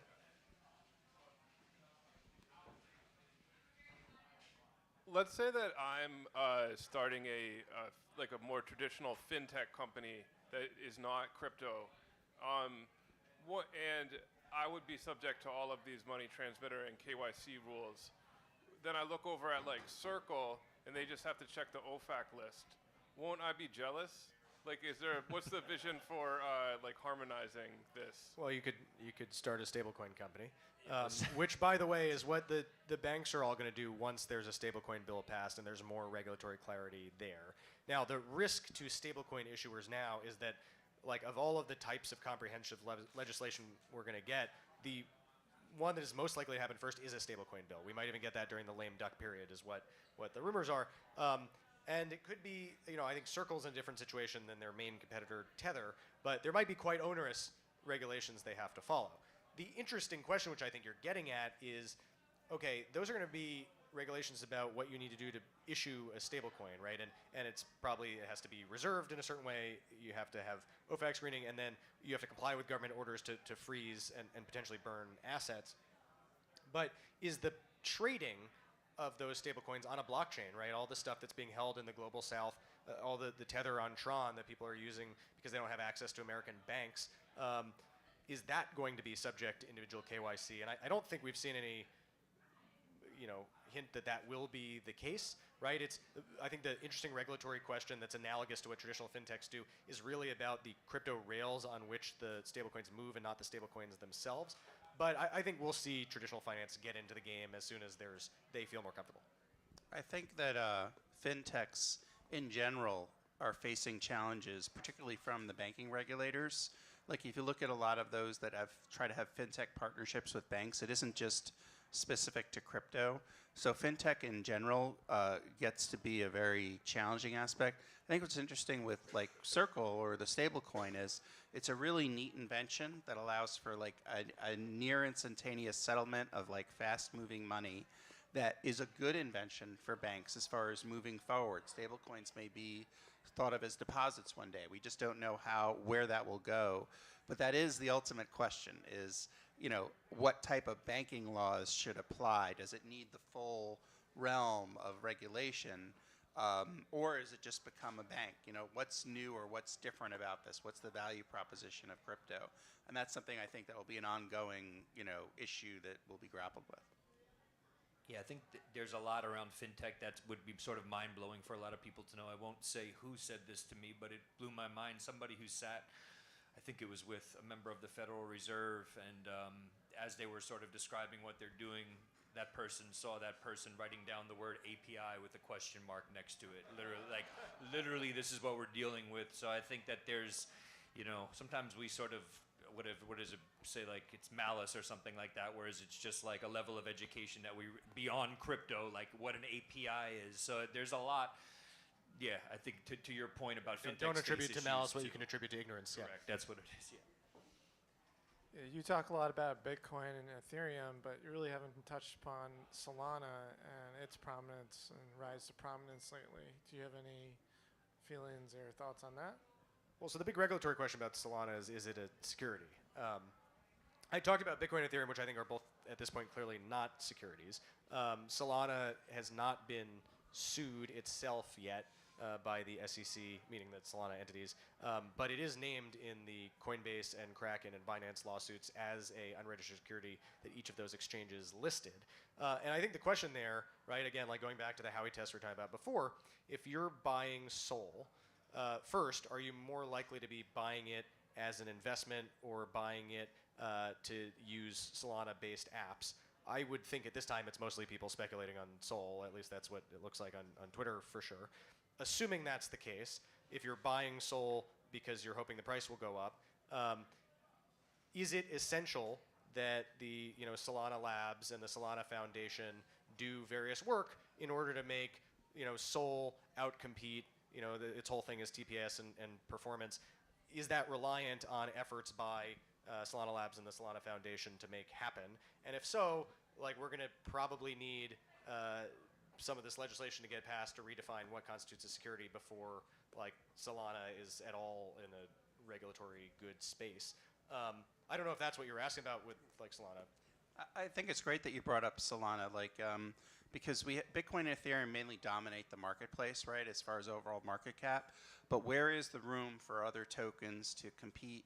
How is it interpreted? That's what I think we need to change with the SEC, and what the selection is about is how do we make room for that in terms of, is it too narrow the way Sol is viewed now?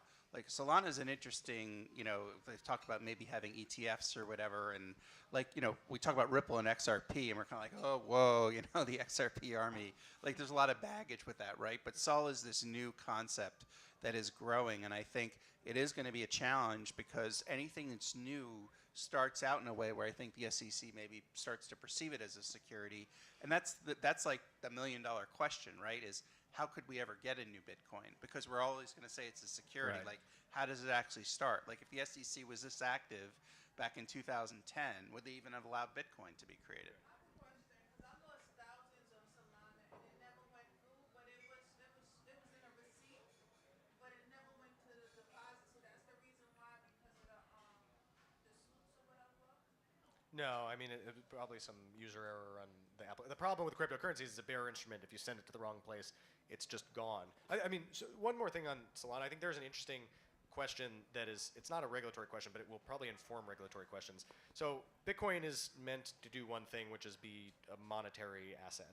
And then there's the rest of crypto or Web3 or whatever you want to call it, which is envisioning a world where you have a read, write, and own layer of the internet, where there are permissionless applications that people interact with that displace the roles that traditional companies would do. I think there is a big philosophical disagreement right now in the broader crypto community as to what that architecture of that world will look like. I don't think it exists yet, right? People are experimenting, people are doing lots of betting on these things, but there's not a lot of crypto apps that have found real product market fit. And I think it is yet to be seen whether that Web3 future, if it materializes, will be modular, right? Meaning that there will be like a little blockchain for everything and it's all about data availability and special use cases, or a monolithic blockchain, meaning you're going to do it all on the same what's called layer one. And Solana is really meant to be it's the leading contender in the monolithic camp, right? Solana, the base layer, is a joy to use. It's fast, it's cheap. It's the reason why meme coins are so popular in Solana. And then you've got like the Cosmos ecosystem, which is much more about building like data structures. And so I think like what the world will look like in the future in terms of crypto adoption and regulation, I think is a little bit dependent on to what extent is the Web3 future, if there is a Web3 future, is it modular, is it monolithic, is it both? Like, I think we don't know yet. And I think with Sol too, right? Like when you think about the lack of decentralization, anytime a network can go down and then you can get the devs in a room together and then they can restart it, then you essentially have a conflict, right? But the question is, what do you need decentralization for? So if you're doing Bitcoin, if you're trying to create a digital commodity, you need it to be maximally decentralized to be credibly neutral. That may or may not be the case for a payment system, right? You don't want it to just be one government controlling it like a CBDC, but it might be that if like 100 or 1,000 financial institutions from around the world in different jurisdictions with different values that compete with each other are all validators or part of the same federation, like, yeah, maybe you could theoretically get them all in a room, but you trust the game theory enough that that's good enough for the application you're using it for. Okay, last question. One more? Okay. I think, yeah, Daniel, this gentleman didn't get a chance to ask one. You mentioned that both of the candidates for president are both embracing crypto, and that doesn't surprise me during an election year, but down ballot, Democrats are known to be heavy-handed with wanting larger government. The two names that are mentioned tonight are, what's her name there? The senator from the banking committee, what's her name? Elizabeth Warren. Warren, then Gensler is off on doing his own thing. Do you guys see a difference between the parties below the below the administrative level, and who are we better off running Congress for our purposes? That's probably best suited. Yeah. So I mean, that's a great question. You know, this is where I think crypto really isn't that unique, because Republicans tend to be more favored by businesses, and Democrats tend to be more favored by like the unions and protecting the workers and protecting people and having bigger government, and that's a common refrain. But so in that regard, yes. But I think on the down to ballot, what you're seeing, what you've seen with the work that Stand with Crypto has done is, and also the PACs, the political action committees, where you actually have candidates who are both pro-crypto, both on the Democratic and the Republican side. Because a lot of people see the tech as they might see AI or the internet. They realize it isn't necessarily a partisan concept, and that it's something that's important for the United States to have economic competitiveness. It'll also is open. I think the Democrats are better understanding about the inclusivity. They need to be taught this concept of there can be more financial inclusion, the opportunities that exist in this space. So at the same time that it's, you know, the typical concept of any big business where the Republicans sort of deregulate, the Democrats like to add on more. I think down the ballot, though, what you're seeing is enough Democrats and Republicans that understand it. Now, there's been some pioneers like Wiley Nickel, representative from North Carolina, who did a lot of work to get those, I think, 71 Democrats to vote for Fit 21. So you need some advocates in the Democratic Party to help explain that this is something that long-term is going to be beneficial to both parties and to America. But I think that there's, I think to piggyback on that, I think it'll also be important. Speaking of Wiley Nickel, I interviewed him and spoke with him and tried to get him on the record saying, like, can we rest assured that you're not going to go after things like private keys when it comes to crypto assets? And he's like, well, we'll get to that eventually. So while I very much like him, I think that we don't know what all of this is going to look like. And I'm not saying that you should trust the other side completely either, that they wouldn't go after it either. Because I think while the Democrats... Because they did. They tried at the end of the Trump administration. Right. I was going to say, with what happened with Mnuchin and Trump at the end of the Trump administration, Trump very much made a last gasp effort before he left office to go after the ability for people to self-custody assets. So I'm nervous about that on both sides, but I think, again, yeah, I think your point is really important. We're at a point right now where everyone wants to get elected. All of a sudden, everyone's pro-crypto, whatever that means. We don't know what that yet looks like. And we were talking about this upstairs before, like, does all of our work sort of stop for a little bit once this election is over? And it's like, no, it probably just gets started, to be honest, because now it's about sort of hammering things into place, ideally the way that we want to see those things come together. Yeah, and I mean, to that point, too, like, Gensler gets a lot of blame, but a lot of the things that we're seeing, even with Ripple, started under the Trump administration. Yes. Right, with Clayton and enforcements, and there were others before then as well that did not per se make the news as much, but are starting to make the rounds. Even Judge Torres and others now facing bar complaints and other things, and certain testimonies are getting thrown out because there are clear conflicts of interest, as well as just falsification of records. Right, we can go and look at debt blocks and some other things too. So very cloudy space, and no matter who gets elected at the top of the ticket, a lot of work to be done. Yeah, and I think it's also important, like, you're running to be in a position of power as someone in government, right? So one of the best ways I've ever heard of something like, I think the person was referring to Bitcoin, but maybe we could say crypto more broadly. It's the first time in human history that you have a technological tool that's more powerful in the hands of an individual than it is in the hands of an institution. You have to really think about that for a minute. I think it was Noel Atchison who told me that, and I was like, took me a minute to really process that, right? So you have this thing, it's like, okay, it's great if a central bank decides to use it as a reserve asset. We're going to put some Bitcoin on the balance sheet, as has been proposed. That's great. It's just another asset that accrues in value. But for the first time, you have this network that is deflationary. Well, I'm speaking specifically to Bitcoin here, where now people have this thing and they have it in their own power, and it's a bit of a check on power. And I don't think everybody fully understands that in government. I'm not sure that's totally understood. Oh my God, almost no one understands. Okay, so there you go. And I've had this so, right, and I get that, but the other side to that is, there are also other politicians. Someone I spoke with in Arizona, I can't think of his name off the top of my head, Speaker of the House in Arizona on the state level, but either way, what he said was just like, well, people should, what's that? Grantham, yeah. Forget I'll think of it. I'm sorry. But anyway, his point was just like, in America, people should have the option to use other currencies if we're going to debase the dollar the way we are and sort of abuse monetary policy the way we are. I'm not sure. I'm imagining he's sort of very much an exception, especially for someone who's very outspoken like that. But in reality, this technology does challenge some of the government's power. There's no question. At the very least, it shines a light on what poor financial and monetary policy looks like. At the very least, whether you agree with something like Bitcoin as a solution is sort of regardless. You're saying like, look at all this money we're printing. It took the United States, 200 and something years to go into $1 trillion worth of debt, and then within the next 30 or 40, we went into 35 trillion in debt. This is an issue, and we know how these things usually end when it comes to fiat currencies. So there's a push and pull at play here. Even if people do, with best intentions right now, they're completely pro-crypto, pro-Bitcoin, whatever, we don't know what this is all going to look like if things get a lot hairier, if the traditional monetary system and financial system fall apart. Maybe I'm not supposed to say this stuff out loud. I am going to say it out loud. But I think on another level, when it comes to financial inclusion, as you mentioned, Jason, and when it comes to, in some ways, this isn't necessarily a lifeboat, something like Bitcoin in the United States yet.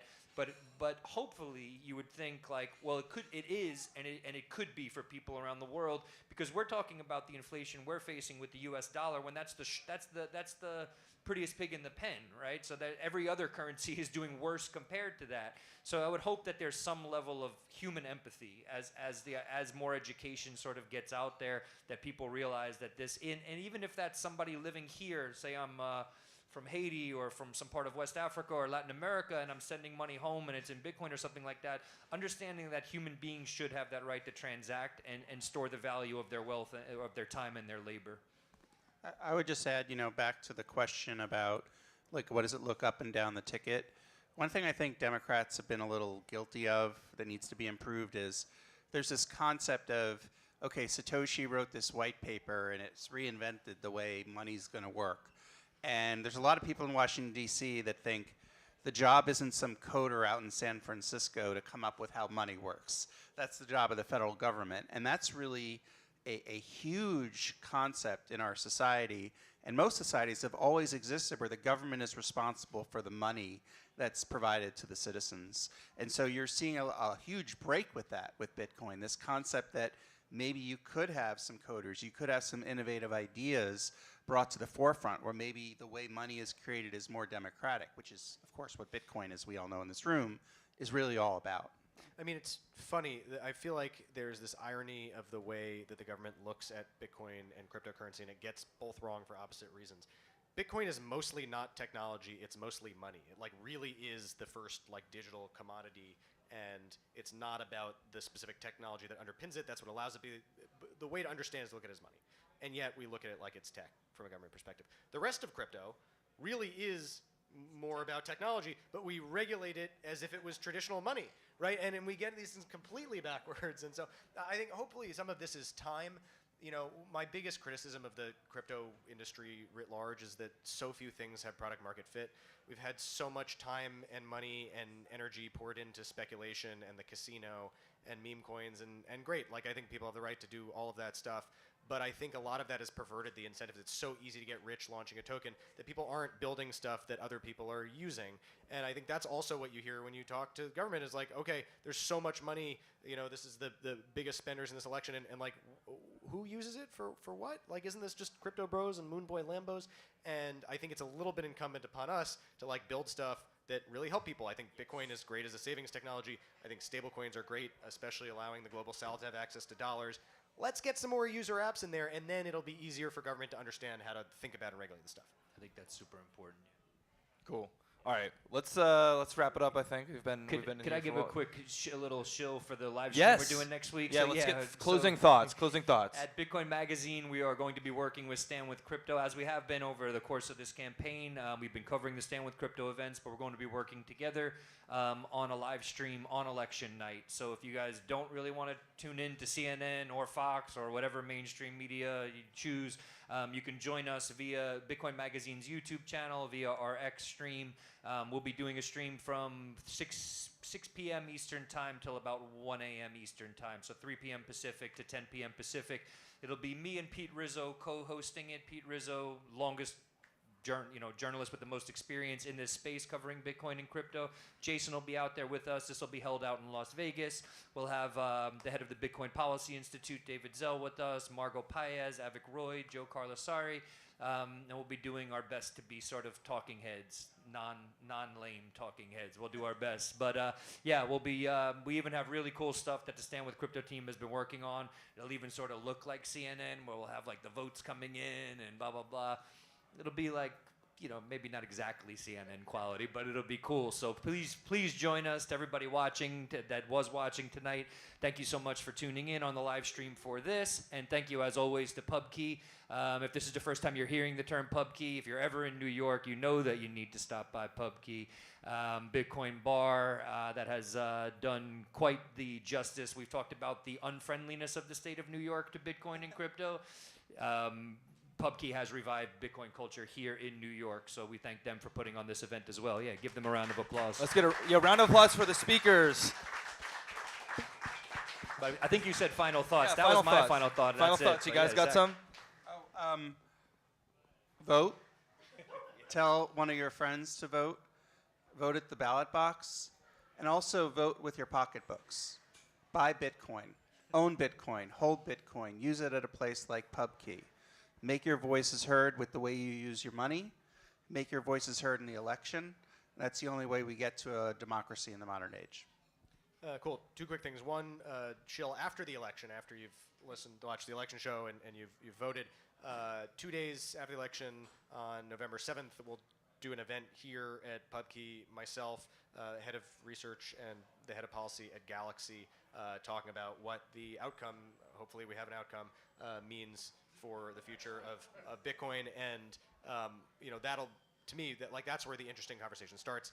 The other thing is, if you are someone who cares about crypto and crypto policy or cares about Bitcoin, the biggest regulatory disaster right now is what's happening with the Tornado Cash and Samurai cases. If you're not familiar with them, this is a much bigger problem than you think it is, and so please go home and just Google that, and this is something that deserves a lot more attention than it's currently getting. Agreed. And my final thought is a thank you to Stand With Crypto as well. The team, Absolutely. I was out on a few of the dates, as I mentioned. Their team, and by extension, some members of the Coinbase team, truly exceptional. The resources they've created in creating a rating system for politicians across the country is just stellar. It has been nothing but a pleasure to work with them, and thank you so much, Mesa, for doing this evening. Yeah, and thanks for being part of it. Yeah, everybody make sure to vote. Go to standofcrypto.org/vote to see where every politician stands, everything they've said about crypto, and it'll also give you tools to go out and get registered, pledge to vote, and find your voting location. But thank you all for coming. Let's talk. Let's talk, drink, and eat. And let's go. All-time high incoming.